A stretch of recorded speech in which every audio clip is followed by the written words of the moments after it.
Welcome to study 24 Udaipur.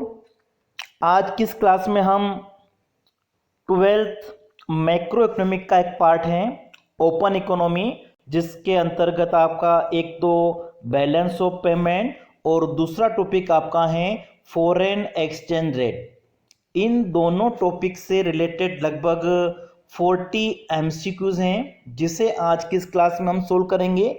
यह आपका macro economics का जो सिलेबस है एनसीईआरटी का, सीबीएसई का या अदर जो भी स्टेट बोर्ड हैं जहां पे भी मैक्रो इकोनॉमिक्स का पेपर होता है, उन सभी एग्जाम के लिए आज की हमारी क्लास जो है वो उपयोगी रहेगी। साथ ही साथ जो कॉम्पिटिटिव एग्जाम होते हैं, जहाँ जैसे कि आपका स्कूल लेक्चरर हो गया, पीजीटी इकोनॉमिक्स का हो गया, ठीक है, या जो भी आपके इकोनॉमिक्स के कॉम्पिटिटिव एग्जाम होते हैं, उन सभी एग्जाम के लिए आज की हमारी क्लास बहुत उपयोगी रहेगी। तो चलिए स्टार्ट करते हैं। सबसे पहला क्वेश्चन देखिए आज का हमारा, price of one currency in relation to other currencies in the international exchange market is known as. ठीक है, इंटरनेशनल मार्केट में किसी कंट्री की जो करेंसी है उसकी प्राइस अदर कंट्री की जो करेंसी है उसके रिलेशन में, उसको एक तरह से क्या कहा जाता है, foreign exchange rate. Correct answer आपका क्या हो जाएगा, ऑप्शन सी। ठीक है, एक्सचेंज रेट क्या होती हैं, किसी करेंसी की एक यूनिट के बदले में दूसरी करेंसी जो है उसकी कितनी यूनिट का एक्सचेंज होता है।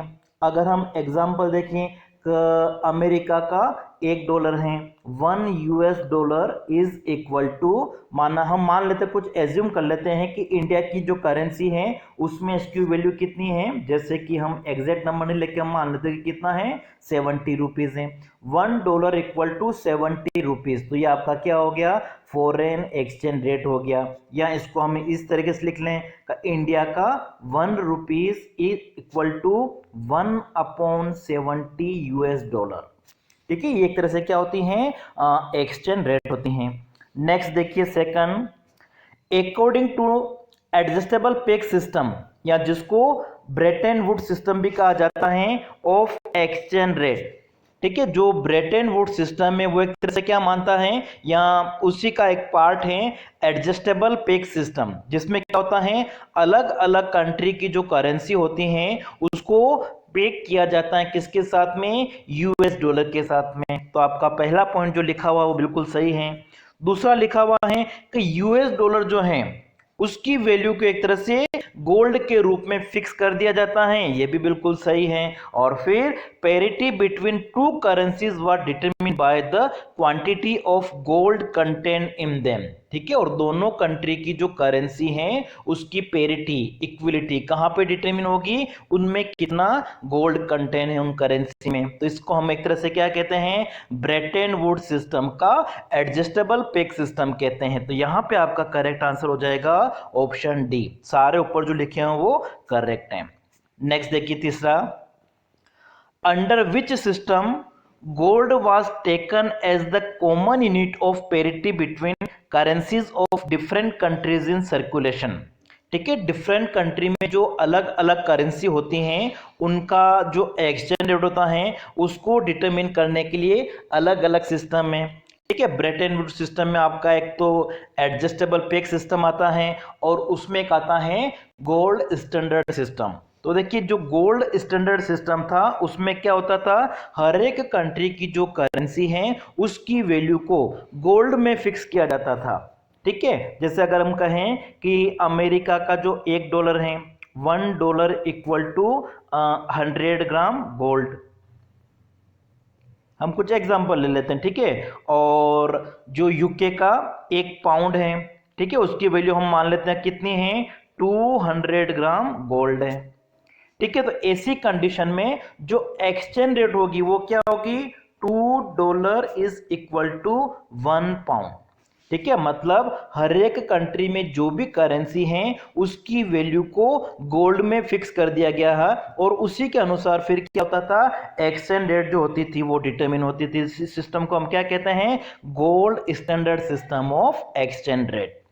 नेक्स्ट देखिए fourth, out of the following which is the most rigid exchange rate system which does not allow any adjustment in the exchange rate। देखिए जो एक्सचेंज रेट होती है उसको हम दो पार्ट में डिवाइड कर सकते हैं। फर्स्ट आपकी होती हैं फिक्स्ड एक्सचेंज रेट, ठीक है, स्थिर विनिमय दर जिसको हम हिंदी में कहते हैं, और दूसरी आपकी होती हैं फ्लेक्सिबल। अब देखिए फिक्स्ड एक्सचेंज रेट है, इसको भी एक तरह से दो पार्ट में डिवाइड करते हैं। एक तो आपका होता है गोल्ड स्टैंडर्ड सिस्टम और दूसरा आपका है Brayton would system. Brayton would system में क्या होता था कि जो एक्सचेंज रेट हैं उसमें थोड़ा बहुत एडजस्टमेंट किया जा सकता था इंटरनेशनल मॉनेटरी फंड की परमिशन लेकर, लेकिन गोल्ड स्टैंडर्ड एक तरह से क्या था, ज्यादा रिजिड, जिसको हम कह सकते हैं ज्यादा स्थिर था। तो यहां पे आपका करेक्ट आंसर क्या हो जाएगा, option B, gold standard system of exchange rate. Bretton wood जो था उसमें थोड़ा बहुत एडजस्टमेंट किया जा सकता था, थोड़ा बहुत चेंजेस किया जा सकता था IMF की परमिशन से। नेक्स्ट देखिए fifth, the rate which is determined by the government is known as, ठीक है, जिस एक्सचेंज रेट को गवर्नमेंट फिक्स कर देती हैं। देखिए डिमांड और सप्लाई की जो फोर्सेस हैं उससे एक्सचेंज रेट कितने डिटरमिन हुई, ओ से लेकर आर, लेकिन गवर्नमेंट क्या कर देती हैं, इस ओ आर रेट से ज़्यादा या कम या ओ आर भी हो सकती हैं अगर फिक्स कर दे। माना कि हमारी कंट्री की जो गवर्नमेंट है उसने क्या कर दिया, एक्सचेंज रेट ओ से लेकर R1 तक फिक्स कर दी गई हैं, ठीक है, तो इसको एक तरह से हम क्या कहेंगे, ये आपका फिक्स्ड एक्सचेंज रेट सिस्टम कहलाएगा। और फ्लेक्सिबल में क्या होता है, डिमांड और सप्लाई में चेंज होने के साथ साथ में या डिमांड और सप्लाई की फोर्सेस से जो एक्सचेंज रेट डिटरमिन होगी उसको हम क्या कहते हैं, फ्लेक्सिबल एक्सचेंज रेट या फ्लोटिंग एक्सचेंज रेट हम कह सकते हैं। तो यहां पे पूछा हुआ है कि जो गवर्नमेंट फिक्स करती है उसको हम क्या कहेंगे, फिक्स्ड एक्सचेंज रेट। नेक्स्ट देखिए sixth, the exchange rate at which demand for foreign currency become equal to its supply, ठीक है, जहां पे फॉरेन करेंसी की डिमांड और सप्लाई दोनों इक्वल हो जाती हैं, इस एक्सचेंज रेट को क्या कहा जाएगा, इक्विलिब्रियम एक्सचेंज रेट, ठीक है, जहां पे demand equal to supply, demand for foreign currency is equal to supply of foreign currency. तो करेक्ट आंसर आपका क्या हो गया, ऑप्शन सी। नेक्स्ट देखिए, what is the relation between demand for foreign exchange and exchange rate, ठीक है, foreign currency की जो डिमांड है और एक्सचेंज रेट है उनमें कैसा रिलेशन होता है, इनवर्स रिलेशन होता है। मतलब जब एक्सचेंज रेट ज्यादा होगी तो फॉरेन करेंसी की डिमांड कम होगी, और एक्सचेंज रेट कम होगी तो फॉरेन करेंसी की डिमांड क्या होती है, ज्यादा होती है। तो करेक्ट आंसर आपका यहाँ पे हो जाएगा ऑप्शन ए, इनवर्स रिलेशन होता है। नेक्स्ट देखिए, eight when supply of foreign exchange increases, ठीक है, जब फॉरेन करेंसी की जो सप्लाई है वो इंक्रीज हो जाती हैं तो इक्विलिब्रियम एक्सचेंज रेट पर क्या इफेक्ट पड़ेगा। तो देखिए जब सप्लाई बढ़ जाएगी तो जो इक्विलिब्रियम रेट है वो क्या हो जाएगी, कम हो जाएगी। तो ऑप्शन आपका क्या हो जाएगा, बी, ठीक है। जैसे देखिए आपका डायग्राम अगर हम बनाएं, ये आपका डिमांड कर्व है और ये आपका फॉरेन करेंसी का सप्लाई कर्व है, ये इक्विलिब्रियम रेट है। अगर फॉरेन करेंसी की सप्लाई बढ़ जाएगी तो फॉरेन करेंसी की सप्लाई बढ़ने से सप्लाई का राइटवर्ड शिफ्ट हो जाएगा और नई इक्विलिब्रियम एक्सचेंज रेट क्या हो जाएगी, कम हो जाएगी। पहले जैसे R थी अब कम होकर कितनी हो गई है, R1।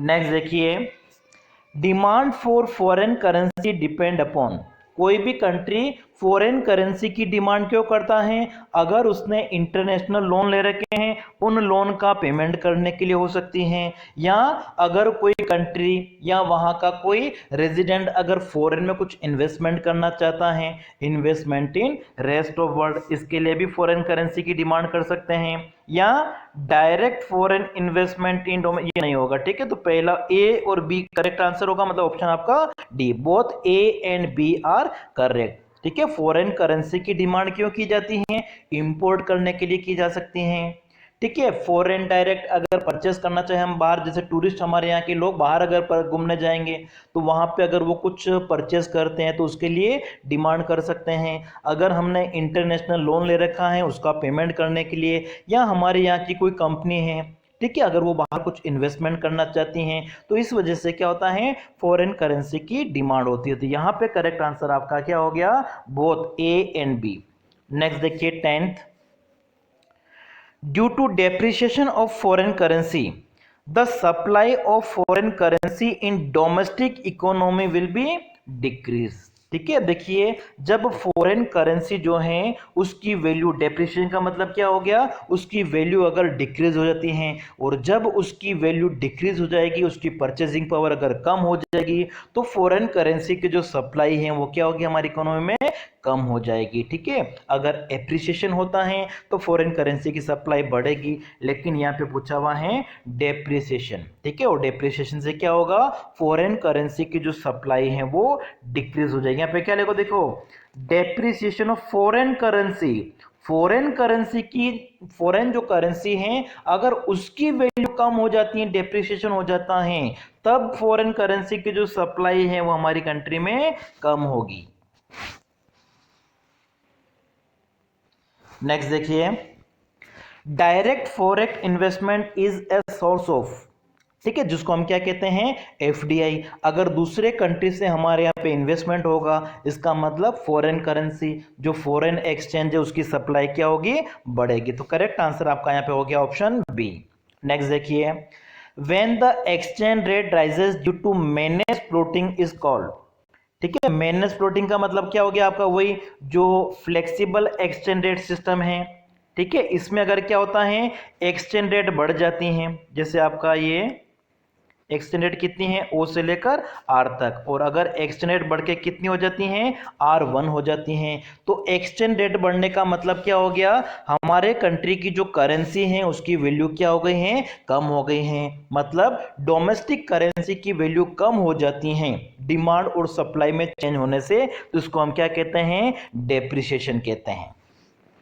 नेक्स्ट देखिए 13th, which of the following functions are performed in foreign exchange market. ठीक है, जो फॉरेन एक्सचेंज मार्केट होता है उसके कौन कौन से फंक्शन होते हैं, तो ट्रांसफर फंक्शन होता है, क्रेडिट फंक्शन भी होता है, हेगिंग फंक्शन भी होता है। तो करेक्ट आंसर आपका यहाँ पे क्या हो जाएगा, ऑप्शन डी। नेक्स्ट देखिए 14th, हेगिंग is possible on.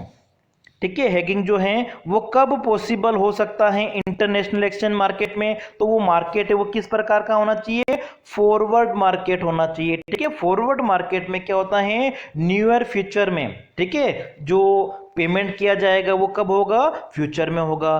Contract जो होता है वो आज हो जाता है, ठीक है, लेकिन जो डिलीवरी है सामान की वो कब होती है, फ्यूचर में होगी, उसको हम क्या कहते हैं, फॉरवर्ड मार्केट कहते हैं। तो जो हेगिंग होता है वो फॉरवर्ड मार्केट में ही पॉसिबल हो सकता है।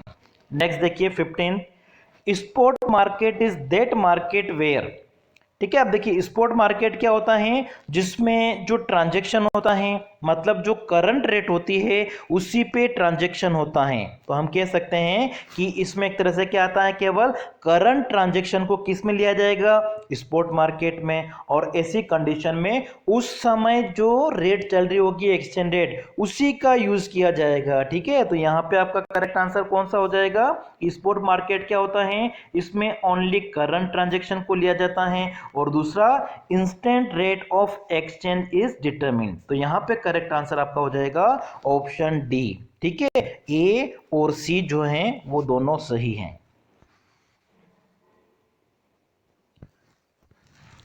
नेक्स्ट देखिए, forward market is that market which.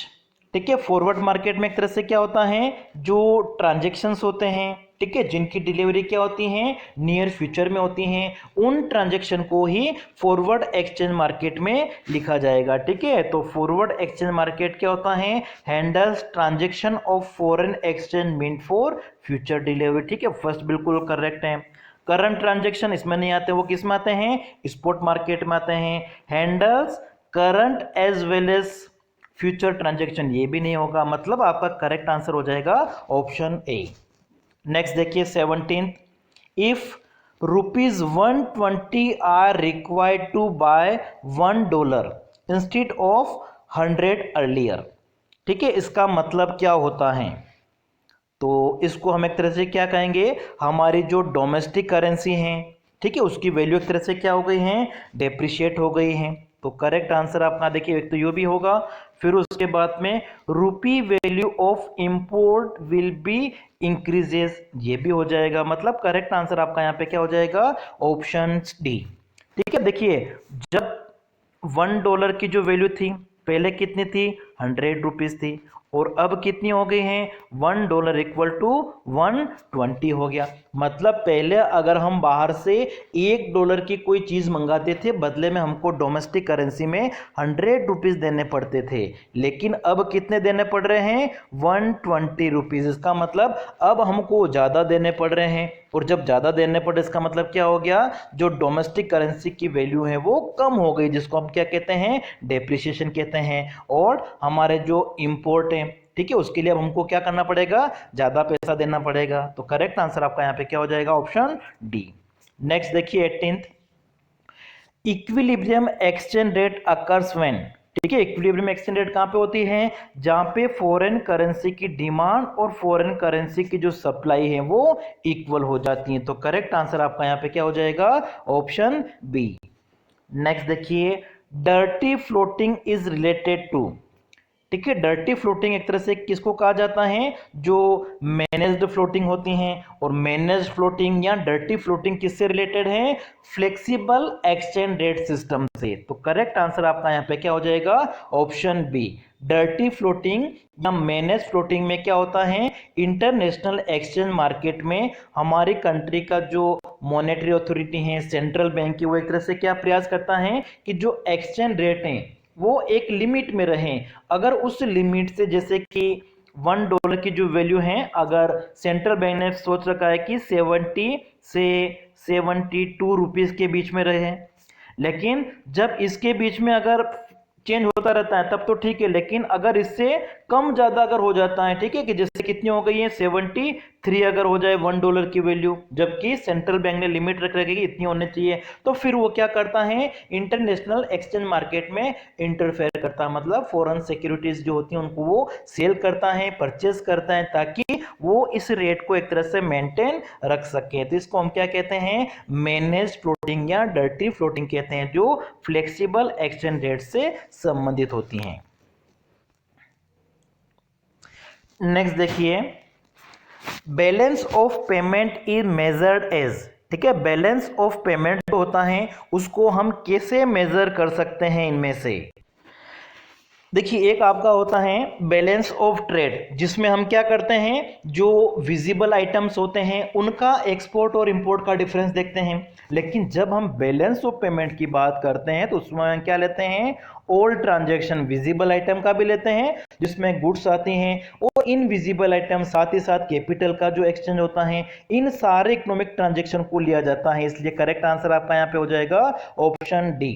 Balance of payment जो होता है उसको कैसे मेजर किया जाता है, difference between all receipts of foreign exchange and payment of foreign exchange. हमने दूसरों को कितना पेमेंट किया है और दूसरे कंट्री से हमको कितना पेमेंट मिला है, कितनी रिसिप्ट्स हमको मिली हैं, इन दोनों का डिफरेंस, यहाँ पे ऑल रिसिप्ट्स की हम बात करते हैं। नेक्स्ट देखिए second, balance of trade is measured. ठीक है, बैलेंस ऑफ ट्रेड में क्या आएगा, import and export of goods. ठीक है, उसका डिफरेंस हम लेते हैं, या जिसको हम कह सकते हैं difference between import and export of good, या विजिबल जो आइटम्स होते हैं उनका इंपोर्ट और एक्सपोर्ट। ठीक है, इनका जो डिफरेंस होता है वो आपका क्या हो जाएगा, balance of trade. Balance of trade equal to X minus M. Next देखिए, in which of the following categories are transaction of balance of trade recorded। ठीक है, इनमें से किस कैटेगरी में बैलेंस ऑफ ट्रेड का जो ट्रांजैक्शन है उसको रिकॉर्ड किया जाएगा।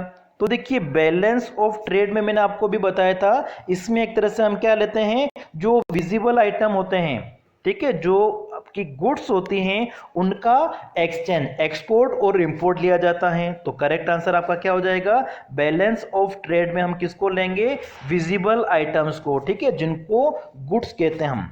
नेक्स्ट देखिए फोर्थ आपका, current account records transaction relating to. ठीक है, करंट अकाउंट जो होता है उसमें हम कौन कौन से ट्रांजैक्शन लेते हैं, जो करंट ट्रांजैक्शन होते हैं डेली नेचर के उनको लिया जाता है। जो गुड्स होती हैं विजिबल आइटम उनका एक्सपोर्ट और इंपोर्ट भी लिया जाता है। और जो इनकम है फैक्टर इनकम और नॉन फैक्टर इनकम, ठीक है, फैक्टर इनकम जैसे कि रेंट हो गया, इंटरेस्ट हो गया, वेजेस हो गया। और नॉन फैक्टर इनकम का मतलब जैसे कि आपका बैंक है, ट्रांसपोर्टेशन है, ठीक है, इनसे जो इनकम मिल रही है, तो इन सभी को लिया जाता है किसमें, करंट अकाउंट में। डेली नेचर के जो ट्रांजेक्शन होते हैं वो सारे ट्रांजेक्शन कहां पे आएंगे, आपके करंट अकाउंट में। नेक्स्ट देखिए, which of the following items relate to balance of payment on capital account. ठीक है, कैपिटल अकाउंट में कौन से ट्रांजैक्शन आते हैं जिससे किसी कंट्री की जो एसेट है या लाइबिलिटी है उसमें चेंज आता है। तो जैसे फॉरेन इन्वेस्टमेंट से चेंज आता है, लोन लेने से चेंज आएगा, लोन लिया तो वापस चुकाना पड़ेगा। जो एनआरआई हैं, ठीक है, उनके रेमिटेंसेस जो होते हैं, मतलब यहां पे आपका करेक्ट आंसर हो जाएगा ऑप्शन डी। नेक्स्ट देखिए sixth, Which of the following are not included in balance of trade। ठीक है, बैलेंस ऑफ ट्रेड में हम किसको लेते हैं, export and import of goods, या जिनको विजिबल आइटम कहा जाता है। तो देखिए यहां पे आपका borrowing from rest of world, ठीक है, ये बैलेंस ऑफ ट्रेड में नहीं आएगा, ये बैलेंस ऑफ पेमेंट में आएगा। Payment of interest and dividend, ये भी आपका बैलेंस ऑफ पेमेंट में आएगा। एक्सपेंडिचर बाय टूरिस्ट, ये भी इसमें नहीं आएगा। मतलब इसमें हम कौन सा ट्रांजैक्शन लेते हैं, गुड्स और सर्विसेज का जो एक्सपोर्ट इंपोर्ट होता है, सॉरी, केवल गुड्स का जो एक्सपोर्ट और इंपोर्ट होता है उसी को हम लेते हैं बैलेंस ऑफ ट्रेड में। ठीक है, इसलिए यहाँ पे करेक्ट आंसर हो जाएगा आपका option D, balance of trade में इनमें से हम किसी को भी इंक्लूड नहीं करेंगे। नेक्स्ट देखिए आपका 7, if the value of visible export exits the value of visible import. ठीक है, जो आपका एक्सपोर्ट है उसकी वैल्यू अगर इंपोर्ट से ज्यादा होती है तो इसको एक तरह से क्या कहा जाएगा आपका, देखिए यहां पे जो विजिबल एक्सपोर्ट, ठीक है, विजिबल का मतलब क्या होता है, गुड्स का जो एक्सपोर्ट हो रहा है उसकी वैल्यू ज्यादा है, exits the value of visible import. तो द बैलेंस रिलेट टू, ये जो बैलेंस है वो एक तरह से किससे संबंधित होगा, आपका बैलेंस ऑफ ट्रेड से। ठीक है, बैलेंस ऑफ ट्रेड में हम क्या करते हैं, केवल विजिबल आइटम जो गुड्स होती हैं उनके एक्सपोर्ट इंपोर्ट को ही लेते हैं। नेक्स्ट देखिए आप 8वां, यूनिलेटरल ट्रांसफर आर। ठीक है, यूनिलेटरल क्या होता है, इनको हम एक सिंपल लाइन में कह सकते हैं वन साइडेड पेमेंट। ठीक है, एक कंट्री के द्वारा दूसरे कंट्री को जो गिफ्ट हैं, ग्रांट, डोनेशन दिए जाते हैं उनको एक तरह से क्या कहा जाता है, यूनिलेटरल ट्रांसफर कहा जाता है। वन साइडेड क्यों कहा जाता है, क्योंकि एक कंट्री अगर ये किसी को देता है, जैसे डोनेशन दिया, ग्रांट लिया है, तो वो वापस नहीं लेगा उससे, ठीक है, बदले में वो वापस वो पेमेंट की वो डिमांड नहीं कर सकता है। नेक्स्ट आपका है surplus in BOP occurs when. ठीक है, बैलेंस ऑफ पेमेंट में सरप्लस कब होगा, बिल्कुल सिंपल सा है, जब रिसिप्ट्स जो होती हैं वो पेमेंट के कंपैरिजन में ज्यादा होगी। करेक्ट आंसर आपका ऑप्शन सी। नेक्स्ट देखिए, balance of payment is in disequilibrium when. ठीक है, बैलेंस ऑफ पेमेंट जो है देखिए वो इक्विलिब्रियम में तो कब होता है, जब उसकी रिसिप्ट्स और जो पेमेंट है वो इक्वल होता है। लेकिन डिस इक्विलिब्रियम की कंडीशन में वो कब हो सकता है, जब करंट अकाउंट का बैलेंस और कैपिटल अकाउंट का जो बैलेंस है अगर वो इक्वल टू जीरो नहीं है। देखिए अगर इक्वल टू जीरो होता तो इक्विलिब्रियम होता, लेकिन इक्वल टू जीरो नहीं है, इसका मतलब वो डिसइक्विलिब्रियम है।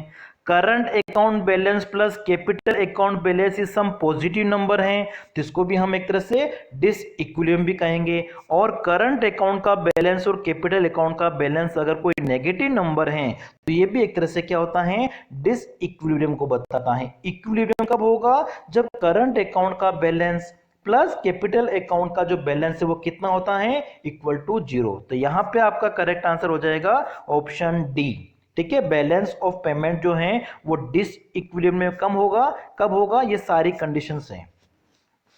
नेक्स्ट देखिए 11, disequilibrium in balance of payment leads to, ठीक है, बैलेंस ऑफ पेमेंट में जो डिसइक्विलिब्रियम होता है वो एक तरह से क्या बताएगा, एक तरह से increase in official reserve with RBI, ठीक है, आरबीआई की जो ऑफिशियल रिजर्व हैं वो बढ़ रही हैं, ये भी हो सकता है, और जो ऑफिशियल रिजर्व है आरबीआई की वो कम हो रही है, दोनों कंडीशंस हो सकती हैं डिसइक्विलिब्रियम के लिए। तो करेक्ट आंसर आपका यहाँ पे क्या हो जाएगा, option C.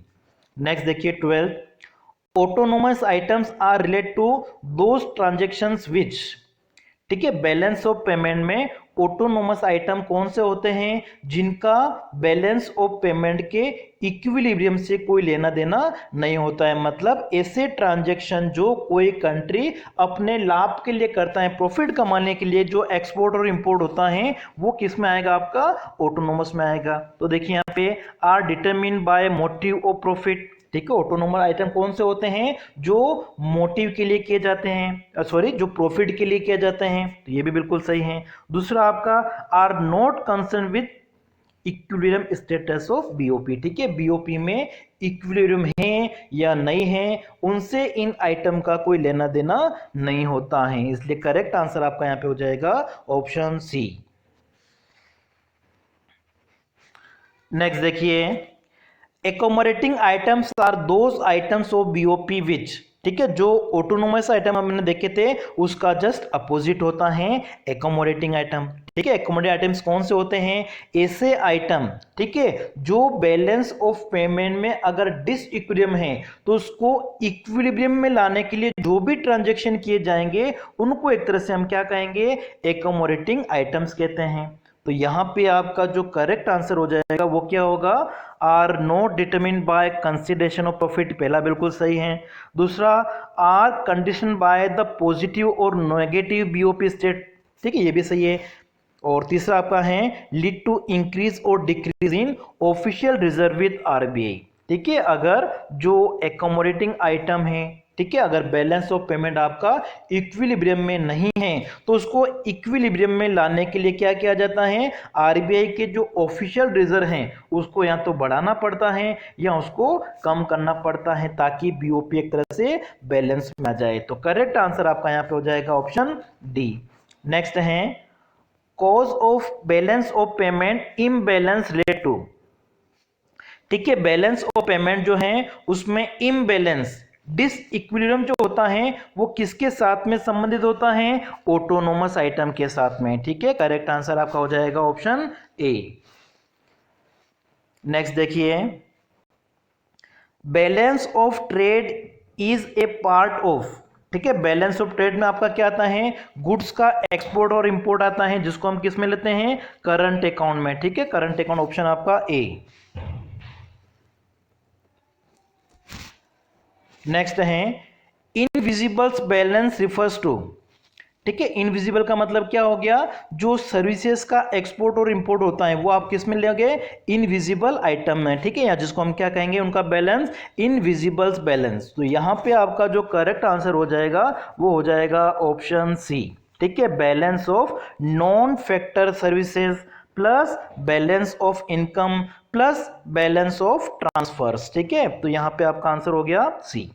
Next, when balance of payment balances, ठीक है, बैलेंस ऑफ पेमेंट जो है वो बैलेंस में कब होगा, जब current account plus capital account का जो बैलेंस है वो कितना होगा, इक्वल टू 0 होगा, यह भी हमने देखा था। और उसके बाद में official account is part of capital account, ठीक है, तो देखिए ए और सी दोनों सही हैं, इसलिए करेक्ट आंसर आपका क्या हो जाएगा, ऑप्शन डी। नेक्स्ट है export ₹1000 lakh and imports ₹1650 lakh, balance of trade shows, ठीक है, बैलेंस ऑफ ट्रेड में हम क्या लेते हैं, एक्सपोर्ट और इंपोर्ट का डिफरेंस। यहाँ पे देखिए एक्सपोर्ट 1000 का ही है जबकि इंपोर्ट कितना है 1650, तो दोनों का जो डिफरेंस है 650 का, और यहाँ पे इंपोर्ट ज़्यादा है और इंपोर्ट ज़्यादा, इसका मतलब क्या हो गया, जो बैलेंस ऑफ ट्रेड है वो क्या है, डेफिसिट की कंडीशन में है। तो यहाँ पे आंसर हो जाएगा आपका ऑप्शन बी। नेक्स्ट है if balance of trade is negative, ठीक है, माइनस में कितना है 600 crore and value of export is rupees 500 crore, then value of import. अब देखिए जो बैलेंस ऑफ ट्रेड है वो आपका क्या है माइनस में, नेगेटिव में, इसका मतलब क्या हो गया, जो इंपोर्ट है वो क्या है, ज्यादा है। और इंपोर्ट कितने ज्यादा हैं, और जबकि यहाँ पे एक्सपोर्ट कितना दे रखा आपको 500 दे रखा है। तो यहाँ पे देखिए 500 में ये 600 प्लस कर दीजिए, कितना आ जाएगा 1100, ठीक है। जब आपका इंपोर्ट 1100 का है और एक्सपोर्ट कितना है 500 का, तो इंपोर्ट 1100 में से एक्सपोर्ट 500 को माइनस कर दो, कितना आ जाएगा 600 का। और इंपोर्ट ज़्यादा है इसलिए आपका बैलेंस ऑफ ट्रेड जो है वो किस में होगा, -600 लाख करोड़ में होगा, ठीक, करोड़ में दे रखा है। तो यहाँ पे करेक्ट आंसर आपका ऑप्शन सी हो गया। फिर लास्ट क्वेश्चन देखिए, if balance of trade is showing A deficit of 200 crore rupees and value of import is 900 crore, then the value of export would be। तो देखिए आप इसमें balance of trade equal to export minus import, इस वाले फॉर्मूले में value रख के आप इसको कैलकुलेट कर सकते हो, या फिर जो ये ट्रेड डेफिसिट है कितना है आपका 200 और ये आपका है 900, तो 900 में से 200 को माइनस कर दीजिए, तब भी आपके पास में क्या आ जाएगा, वैल्यू ऑफ एक्सपोर्ट आ जाएगी, ठीक है। वैल्यू ऑफ एक्सपोर्ट कितना हो जाएगा आपका 700। तो करेक्ट आंसर आपका यहाँ पे हो जाएगा ऑप्शन सी। तो आज की क्लास में इतना ही। नेक्स्ट क्लास में हम और भी कुछ एमसीक्यूज है उनको हम सोल्व करेंगे। यहाँ पे अगर जल्दी में कुछ मिस्टेक अगर हो गए हैं तो आप उसको कंफ्यूजन अगर होता है किसी क्वेश्चन के आंसर में, तो आप कमेंट बॉक्स में उसको कमेंट कर सकते हैं, फिर उसको मैं एक बार चेक कर लूँगा।